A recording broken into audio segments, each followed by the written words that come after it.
week 7 of the fantasy football season. And here's a few kickers I have as sleepers this week. The first guy is Jake Elliott of the Philadelphia Eagles. So Jake Elliott, he's been pretty decent so far this season, in my opinion. And I think this game here, week 7 at the Las Vegas Raiders, he could have a pretty decent game where he's going to kick a few field goals in this one. The Raiders' defense isn't all that great so far this season. And this Eagle team, they're still scoring a decent amount of points. The last 3 games here for this Eagle team, they scored 30 points in week 4, week 5, 21, and week 6, 22. So they're scoring anywhere in the low 20s to mid 20s to 30 position here. So right here versus Vegas, I could definitely see this game be a mini shootout. It's indoors, good kicker environment. I think Jake Elliott in this one could get anywhere from 6 to 10 fantasy points this week. And he's available right now in 96% of fantasy leagues, so I consider him a sleeper. The next kicker I have as a sleeper this week's Randy Bullock of the Tennessee Titans. So Randy Bullock's been pretty solid this season here for the Titans. And the last few weeks for him, week 5 at Jacksonville, 5 fantasy points.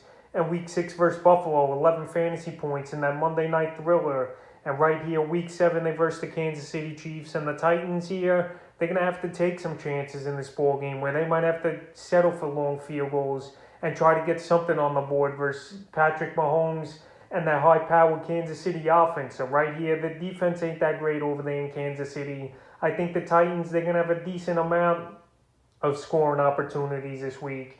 And Randy Bullock, he's been putting the ball through the uprights. So right here, I think once again he has a decent fantasy day.